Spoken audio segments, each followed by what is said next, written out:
Sejam bem-vindos a mais uma aula de Geologia Urbana e Ambiental. E nessa aula a gente vai discutir um pouco alguns aspectos relacionados a riscos que estão associados à mineração. Na verdade, não necessariamente riscos, mas problemas que podem surgir, e que podem eventualmente gerar risco. Mas antes de começar, é importante que a gente tenha noção do que é mineração, para que a gente consiga discutir efetivamente quais os problemas podem estar associados a cada fase. Então, de modo geral, a gente pode entender a mineração como uma atividade de lavra e beneficiamento de minérios. A mineração ela pode ser classificada de acordo com a sua produção anual. Aquelas consideradas de médio a grande porte, são aquelas que produzem mais de 100 mil toneladas por ano. Essas sendo consideradas de médio porte, e as de grande porte sendo consideradas aquelas com produção superior a mil toneladas por ano. E essas minerações elas são muito importantes no setor dos minerais metálicos. Já quando a gente pensa agora na mineração de pequeno porte, a gente está falando de uma mineração que vai ter muita importância para os bens industriais, para a produção de bens minerais industriais. Geralmente terão uma produção máxima aí de 100 mil toneladas anos. E por fim, ainda a gente pode considerar aqui os garimpos, que segundo a ANM pode ser considerada também como mineração artesanal. E é válido lembrar que, embora sempre um assunto muito polêmico, não necessariamente toda atividade de mineração artesanal, como largamente chamada de garimpo, é uma atividade legal. Existe o Código da Mineração, prevê a autorização de lavra garimpeira. Porém, também acaba sendo uma das principais fontes de problemas ambientais que a gente tem no país. Bom, vamos falar rapidinho das fases de um empreendimento minerário. A primeira delas é a fase de projeto, que vai justamente estudar a viabilidade, que vai investigar, fazer investigações geológicas, geotécnicas, vai ter todo um trabalho de engenharia de projetos, licenciamentos ambientais, que vão ser destinados à execução das obras de implantação desse empreendimento. Já a etapa de implantação, de fato, corresponde à etapa de instalação desse empreendimento, que vai englobar todo o desenvolvimento da mina, que vai compreender desde a sua preparação até o início da lavra. Depois, que é uma fase muito importante, é a fase de fato de operação, que diz respeito a todas as atividades de lavra, da extração de minério, de estéreo, disposição desse estéreo, captação de água, beneficiamento do minério, e também com a disposição dos rejeitos, seja em barragem, enfim, e também vai ser responsável por recirculação da água decantada do processo. Enfim, todas as operações que estão relacionadas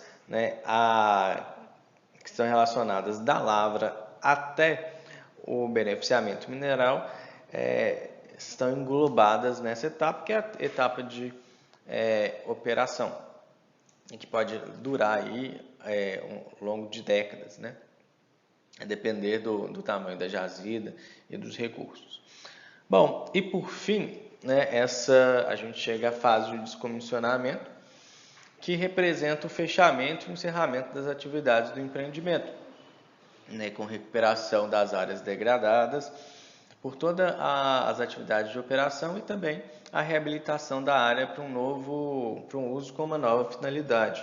Então, também é importante que o projeto de descomissionamento já esteja previsto lá na fase de projeto inicial. Eu acabei de citar vários termos que talvez para vocês sejam desconhecidos, então a gente só vai discutir aqui a questão de alguns conceitos. O primeiro dele é jazida, que vai representar a porção do corpo mineral que é passível de aproveitamento. O segundo é mina, que é de fato onde a área onde vai ser explorado esse bem mineral. O terceiro diz respeito ao minério, que de fato é a substância ou agregado mineral que pode ser aproveitado economicamente. O quarto é o estéreo, né? Que representa a rocha ou o solo que vai ocorrer interna ou externamente ao corpo de minério e que não vai apresentar nenhum valor econômico. O beneficiamento mineral, né, ele vai consistir em todas as operações que visam modificar a granulometria, concentração relativa e qualquer forma desses minerais, sem que haja modificação das identidades químicas e físicas desses materiais.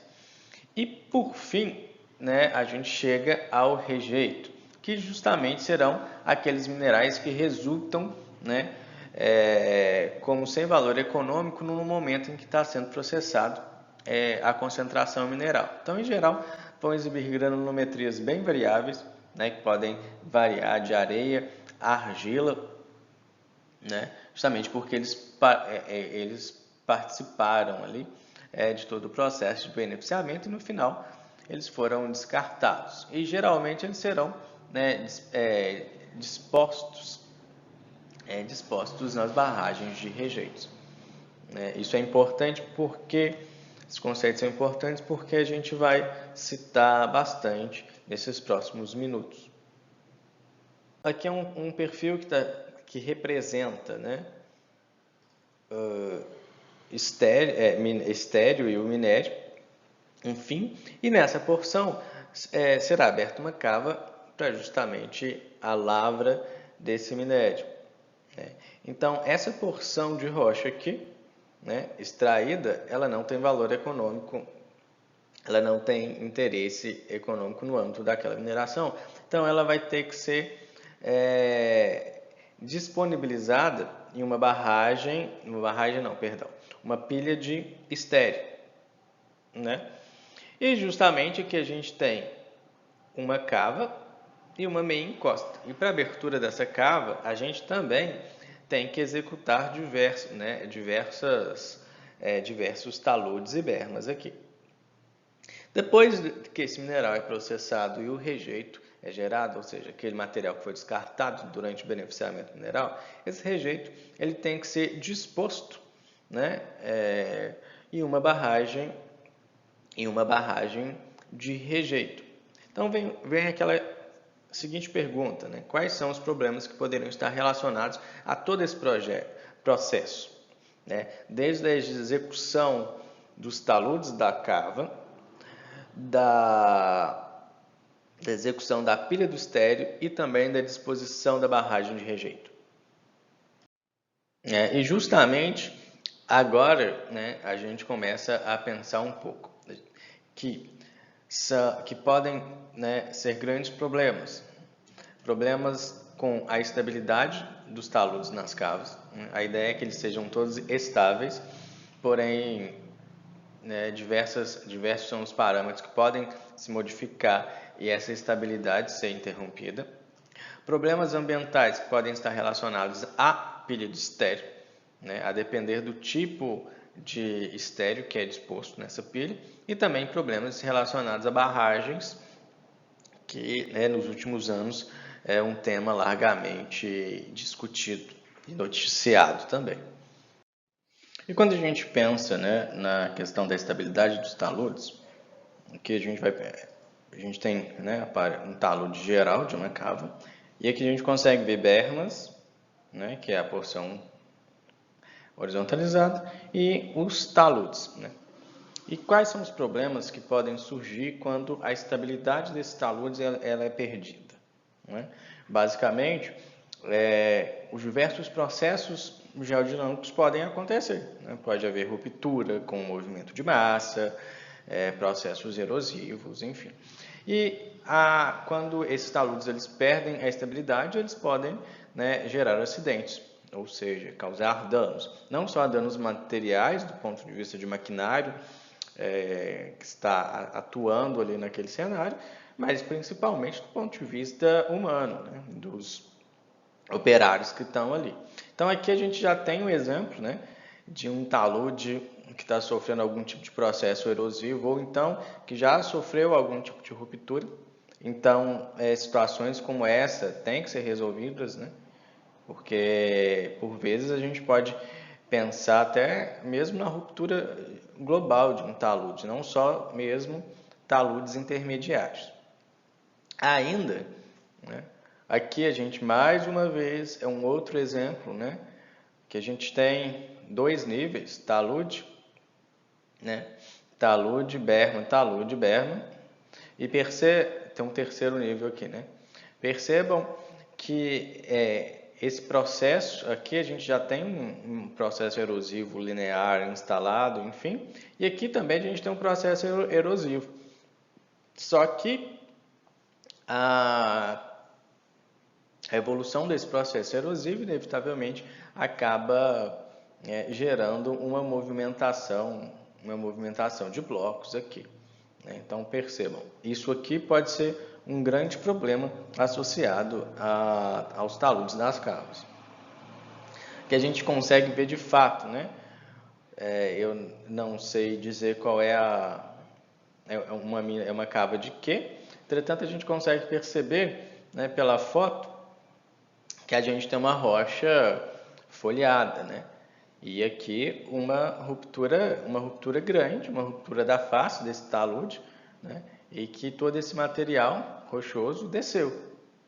Né? Ok, que a ruptura foi na face do talude, mas a depender das circunstâncias da berma e do restante dos outros taludes, a gente poderia ter causado, né, aqui um efeito dominó e talvez uma ruptura bem mais generalizada e problemática, causando diversos danos aí. Aqui mais um exemplo, né, de ruptura de talude. Então é importante, né, que esses taludes eles sejam bem monitorados e para justamente evitar que esses problemas surjam. Bom, aqui a gente consegue ver, além de movimentos de massa, enfim, né, que já acontecem, a gente tem um problema que pode agravar muito a situação da instabilidade de taludes, né, que é uma má drenagem dessas bermas. Aqui a gente pode observar um acúmulo de água, né, e essa água por vezes pode infiltrar e saturar os taludes os níveis abaixo, que pode ajudar a um colapso geral. Aqui é uma situação e aqui é uma outra situação de acúmulo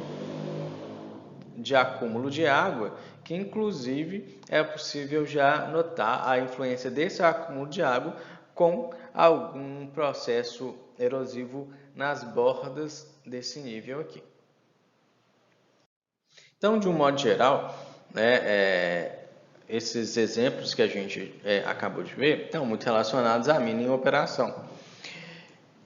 Mas será que essa problemática de manter os taludes das cavas estáveis, ele deve ser abordado, né, somente no período de operação da mina? Né? Será que esses taludes eles podem ser largados? Obviamente que a gente percebeu que a mina ela precisa ser, toda a atividade, né, o processo, o empreendimento minerário, ele já nasce pensando em seu fechamento com um projeto de descomissionamento.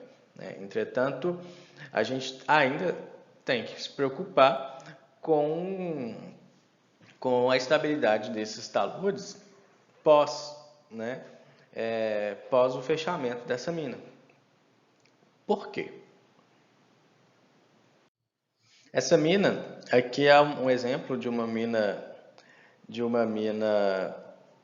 a mina Osamo Utsumi, que é da INB, em Caldas, Minas Gerais, na qual extraía-se urânio. Né? Na realidade, essa mina ela só foi fechada, ela não foi descomissionada. Né? As atividades foram cessadas e ponto. Então, o nível freático retornou ao seu lugar. Porém, a gente já consegue perceber, né, que existem algumas feições erosivas e alguns problemas mesmo de estabilidade de talude aqui. Né? Até que essa situação aqui não é tão problemática, visto os diversos problemas que essa mina apresenta. Do ponto de vista de instabilidade, né, dos taludes, a gente pode ter vários problemas de escorregamentos, né? Aqui é um exemplo da mina de Águas Claras, né, que já está desativada. Aqui ao fundo a gente tem a cidade de Belo Horizonte. Isso aqui é a Serra do Curral, tá? Que é no quadrilátero ferrífero. Aqui a gente tem a cava, né, da Lavra, e aqui é a Mata do Jambreiro. Então aqui é uma vista de Nova Lima para Belo Horizonte. E aqui está mais a sul, né, no mundo, né, geograficamente falando. E aqui a gente já consegue ver que a gente tem grandes taludes, né, que estão alinhados com a serra, e aqui a gente já consegue ver feições de processos geodinâmicos, necessariamente cicatriz de escorregamento. Bom, então aqui é só para a gente mostrar como que evoluiu, né, a questão da produção, operação dessa mina. Aqui a gente tem, logo nos primeiros, né, anos ali da mineração, na década de 70, tá? Então percebam, essa feição, esse topo aqui vai ser importante só para servir de referência para as próximas imagens. Bom, aqui já é uma situação na década de 90, da mina de Águas Claras. Eu disse que era para vocês guardarem esse topo, porque é esse daqui, ó, esse topinho aqui. Então percebam como evoluiu a operação ao longo desses 20 anos. Aqui já é a situação da mina da cava em 2005, né? Obviamente, como eu tinha dito, durante a operação sempre preocupou-se, assim como toda lavra, né, com a estabilidade dos taludes. A questão é que no momento em que essa mina é fechada, essa operação é paralisada, a gente tem um retorno do lago, né, do lençol freático à posição natural, com, né, a paralisação das bombas que são responsáveis pelo rebaixamento do nível freático. Então, consequentemente, em 2005, aqui a gente já tem um lago de 101 metros de profundidade. E com o retorno da água, né, a sua posição normal, a gente também tem uma modificação das características mecânicas, né?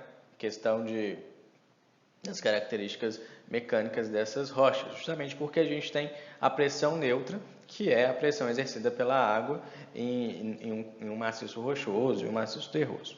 Então, com isso, processos de instabilidade se instalam, né? E aqui a gente já consegue ver. Existem diversos, né, aqui escorregamentos planares, aqui, e a gente consegue ver as diversas rupturas acontecendo.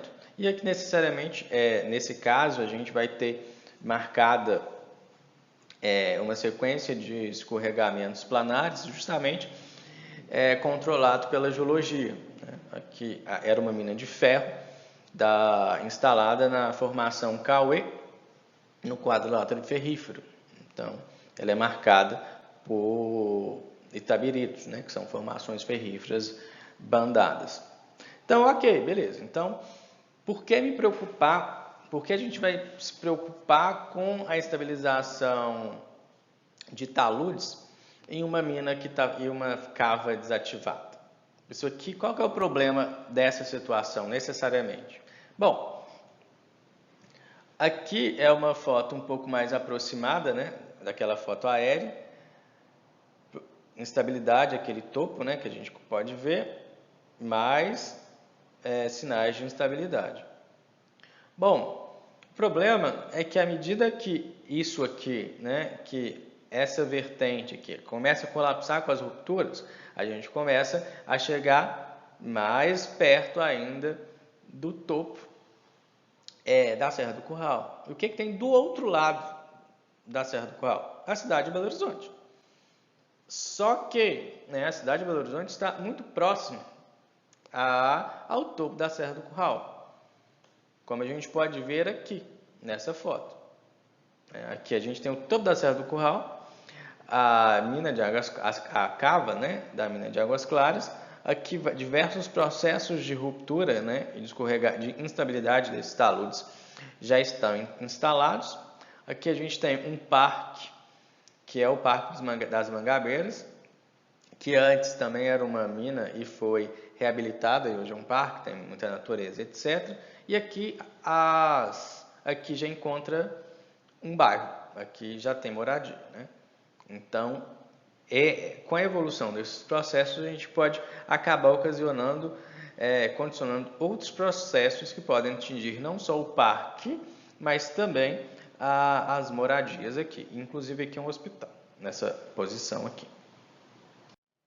Um outro exemplo aqui é uma imagem aérea da mina de Casa Branca, que está nas adjacências da Serra do Rola Moça, tá? Bom, essa mina já foi desativada também. E o que aconteceu? Percebam a evolução dos processos de instabilidade nesses taludes, né? São claros os processos aqui. Aqui tem algum maquinário, mas a mina em si não está em atividade mais. E percebam a evolução desses processos em direção à estrada, né? Isso aqui é uma estrada, né, relativamente importante. Então, isso aqui a gente pode chegar, né, acabar destruindo a estrada, e a gente pode causar diversos danos, e danos financeiros, não só do ponto de vista de possíveis acidentes com carros, enfim. E agora, quando a gente pensa na disposição do estéreo, né? Bom, deve-se tomar muito cuidado. Porque a gente precisa também levar em consideração problemas da estabilidade para a construção da própria pilha de estéreo, né? Pensando na questão do talude de frente, né? Do talude jusante, enfim. Mas aqui eu gostaria de abordar outra questão, né? Qual é o tipo de material que é disposto na pilha de estéreo? Esse aqui é, de novo, estou pegando lá, de novo o exemplo da mina Osamu Utsumi, da UNB, que é a Indústria Nuclear Brasileira, né, da qual retirou-se urânio. Bom, qual é o problema que a gente tem associado, né, nesse exemplo que a gente está trabalhando aqui? Bota fora de mineração de urânio e com taludes muito altos, né? Os taludes desse bota fora, né, atingem alturas superiores a 20 metros. Só que aqui a gente também tem, além da possibilidade da ocorrência de algum mineral ainda, né, radioativo, a gente também tem o quê? A ocorrência de sulfetos. E qual o problema geoambiental que pode ser gerado pela oxidação dos sulfetos? Sobretudo as piritas, né, que são os sulfetos de ferro. Então, antes de seguir para o vídeo, e vai lá e me responde antes de continuar nesta aula. Qual o problema geoambiental que podem ser gerados pela oxidação de sulfetos? Bom, então aqui a gente está na base dessa pilha de estéreo. A nossa pilha de estéreo está aqui. E percebam, aqui tem uma espécie de nascente, enfim, né? Então, olhando de perto, a gente percebe que realmente é uma nascente, não dúvida, né? É a água que surge aqui na base dessa pilha de estéreo. Então, né, a gente consegue ver nessa região da pilha de estéreo, um pouco mais acima, enfim, poços, né, bacias como essa. E percebam o seguinte, né, o pH da água dessas bacias, né? pH é igual a 3, ou seja, é uma água muito ácida. Então imagina, água ácida, e essa água ácida justamente vai ser resultado da oxidação dos sulfetos com a produção de ácido sulfúrico, né? O que vai tornar essas águas com caráter ácido. Então, consequentemente, né, qual é o problema geoambiental que pode ser gerado pela oxidação dos sulfetos? Drenagem ácida. E como medida de contenção, né, ainda essa é do governo, né, é do estado, do governo, a mina, e como medida de contenção, né, existem bombas aqui para evitar que existe uma estação de tratamento dessas águas, justamente para evitar que água com caráter muito ácido seja lançado nos mananciais, né, a jusante, para evitar a morte de peixes, enfim, para evitar um desastre, né, e um acidente ambiental maior aí. Então, para isso, anualmente gasta-se, né, cerca de 3.000 toneladas de cal hidratada para tentar, né, tornar o caráter dessa água um pouco mais neutra, mais básico, né? E por hora são tratadas aproximadamente 300 metros cúbicos de água, né? E também usa-se floculantes, né? Cerca de 1,5 toneladas por ano. E o gasto mensal para o tratamento desse problema com drenagem ácida de mina, né? Essa drenagem ácida de mina equivale a alguma coisa em torno de R$1 milhão, né? Que é um custo mensal. Mas como essas informações já têm um tempo, esse custo já deve ter subido bastante. E me parece, da última vez que eu ouvi falar, me parece aí que a Golden estava trabalhando com um projeto de fechamento dessa mina, né, com um custo alguma coisa em torno de R$480 milhões para o fechamento, com estimativa de fechamento em torno de 15 anos, de 10 a 15 anos. Então percebam, né, que aqui os nossos riscos, né, a mineração, o que a gente discutiu até o momento, não só relacionado aos taludes necessariamente, mas também a gente tem que analisar os riscos ambientais que podem estar por trás disso, sobretudo depois do abandono dessas, né, o cessamento dessas operações e talvez o abandono dessas possíveis dessas feições, né, desses passivos que acabam sendo deixados. E também a importância de um fechamento de mina. Tchau, não dá mais pra acontecer. Até mais.